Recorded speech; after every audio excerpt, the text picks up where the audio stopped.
booktube. So before we get too far into April, I wanted to, or needed to, wrap up March. So I participated in March of the Mammoths, March Mystery Madness, and Middle Grade March. So I have my tally here of what all I read. So I read a total of 25 books, 10 middle grade, 5 mystery. The Mammoth that I continued reading, I didn't finish it, and then I read 10 other books. So let me see. As far as the other books, I wanted to focus on one of the ebooks, and all the rest are going to be physical books. But my favorite ebook that I read was Cold Kitchen: A Year of Culinary Journeys by Carolyn Eden.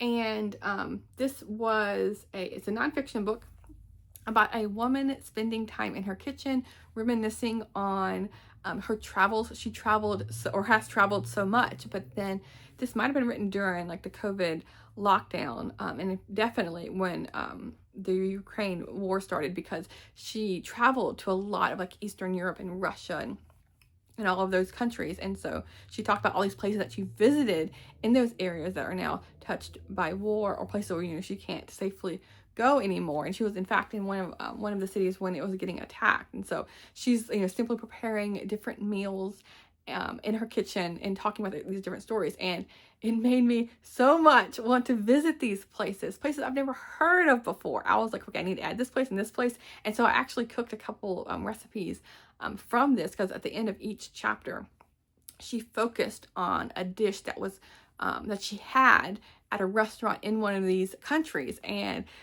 so like one of the things I made was this like dried fruit soaked kind of like parfait. It's like it's seasoned breadcrumbs with dried fruit and then a little bit of whipped cream, like layered in a little cup. And so like things I wouldn't put together, like I've never thought of like seasoning breadcrumbs and with some dried raisins and with some whipped cream, and that would be good, but it really was. And so I just wanted to try everything in here. I should have filmed that this last month, but I didn't. But yeah, I love this book. I heard about this from Steve Donahue when he was talking about new releases, and this is a book that came out fairly recently, and I want to read everything by this author now. She just has a way with words, and all the places she traveled, and I'm just fascinated by her life and her perspective on things. So can't recommend this one highly enough.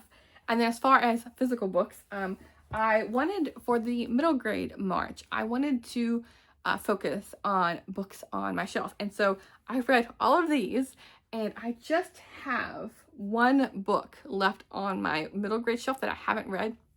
It's kind of a YA book, but it was like a graphic novel and mystery thriller, it seems to be.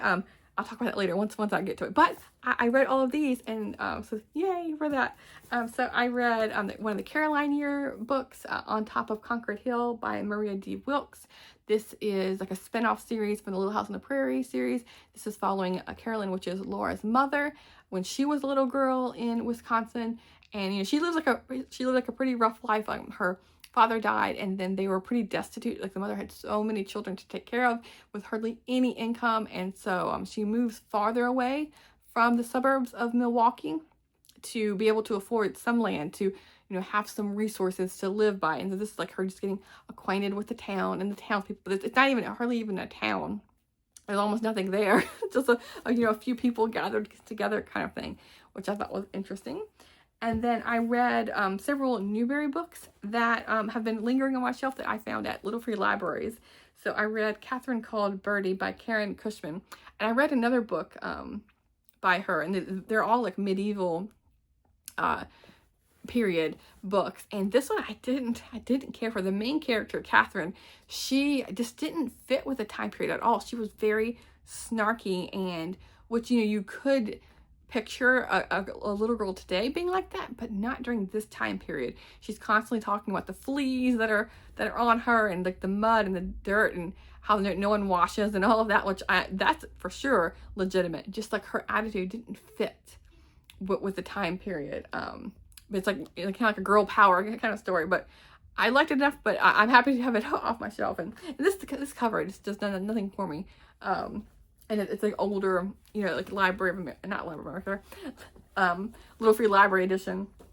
Another one, The Good Master by Kate Sarity. This is another Newbery honor book, the Silverwood honor books. This is the one that's been lingering on my shelf for quite a while, just because another cover I didn't care for, and it's like a discarded library book. But the story I really liked. It's following, what's her name?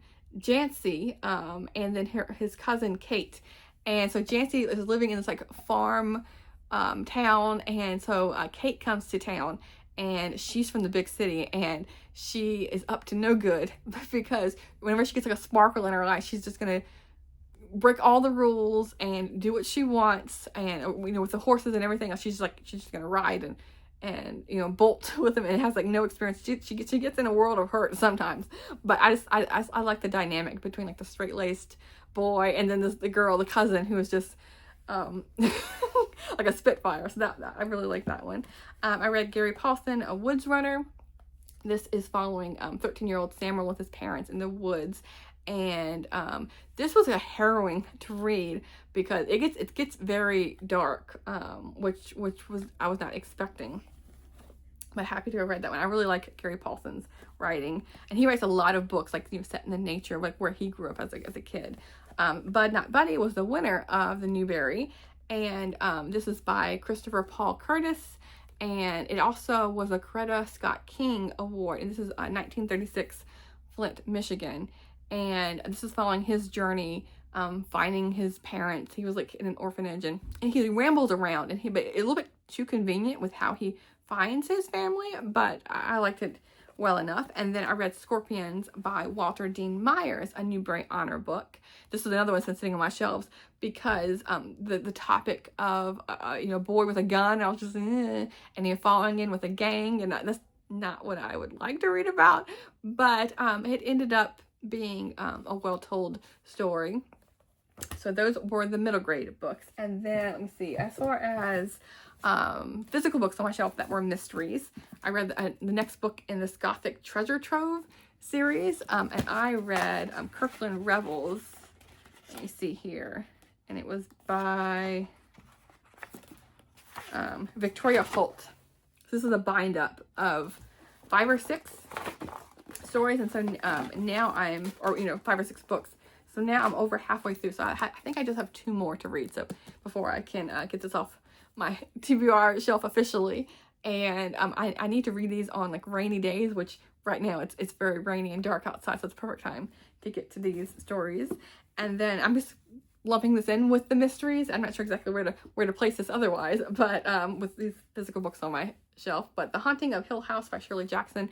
I've read this multiple times, but I reread it because I recently got this copy from my local bookstore, and I love this cover. It says, no live organism can continue for long to exist solemnly under conditions of absolute reality. And I don't want to spoil anything with the story, but it has like black ink papers, and it's part of what was this called?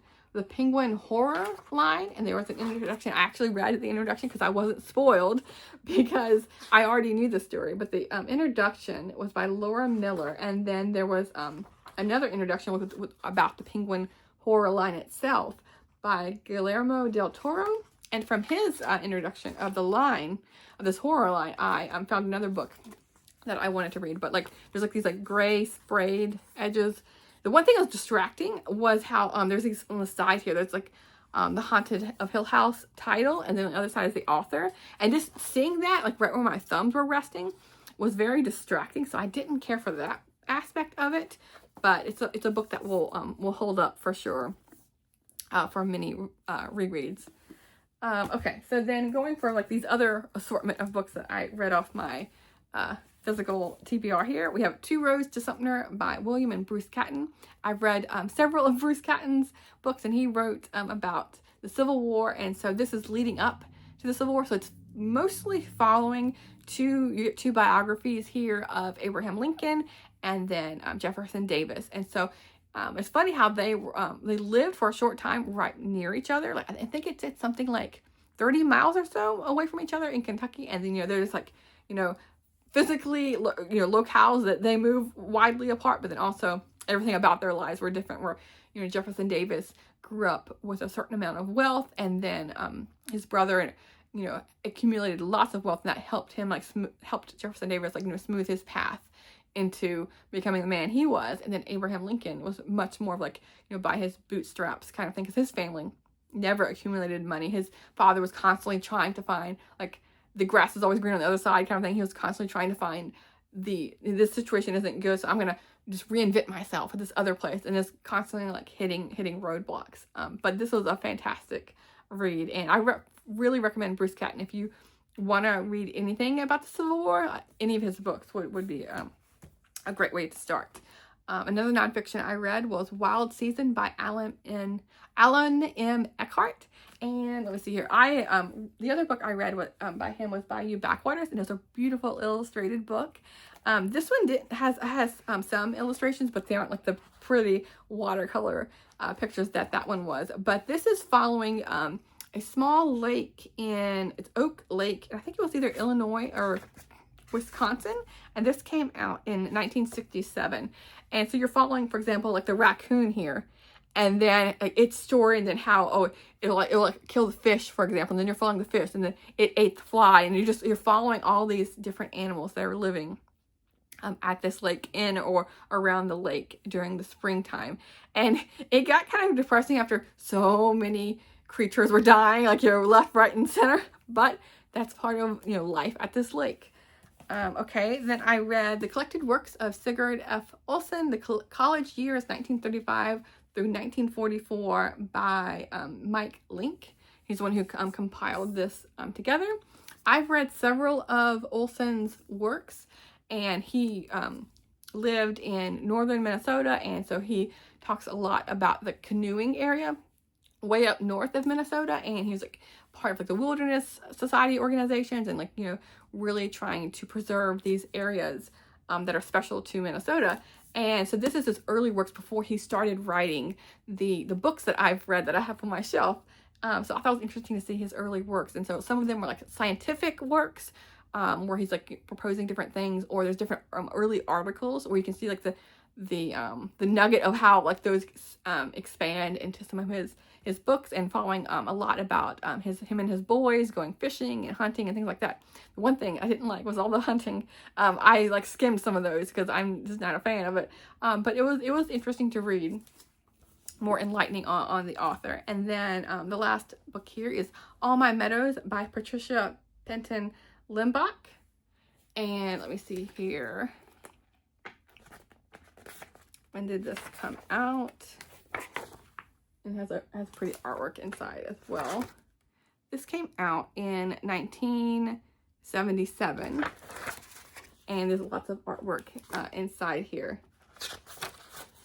But this is following a woman. Where did she live? Let me see. I can't remember. Oh, Vermilion, Ohio. Yeah, so she's was near like the northern Ohio, like near the Lake Erie, because I always like to like ground myself in where these books take place. But this is just her, you know, farming life way out there, and you know, then, like, you know, chopping wood, gathering apples and different things like that. So it's like one of those like little quaint stories. And I have my bookmark still in here as a llama on it. It was like from a little free library, but I just thought it was so cute. The llama has glasses. But yeah, this is just a nice quiet kind of story. And then the last book I wanted to mention briefly, because I'm reading all those books for the readathons, was my Mammoth book. So Books of the Century, 100 Years of Authors, Ideas, and Literature, from the New York Times Book Review. And I can't remember exactly where I started in the month of March. I think I was in the 1930s, and now I am in 1966. So I've read like 30 years worth here. I still have this much more to go, so I'm not quite halfway through. I think there's more selections from like the last part of the century here, but this is a phenomenal collection. There's sometimes artwork of different authors. So this is let me see, Hannah Arendt. Some of the people I recognize and some I don't, and then also there are some little annotations here. So this one says in 1963, The Group by Mary McCarthy shows that an intellectual can write a commercial novel. And so here's another one of Vladimir Nabokov. So you get different John Dos Passos. So you get a variety of authors, like, you know, through the decades, you know, well known, and then also very much not, well, at least to me, not well known at all. So you get a good mix. And so I'm highly enjoying this one. And this one I'm going to be reading probably for the next 2 months to get through it, because I've just been reading a couple essays or book reviews a day. So those are all the books I read. Let me know if you read any of these, and I'll talk to you soon. Thanks, BookTube.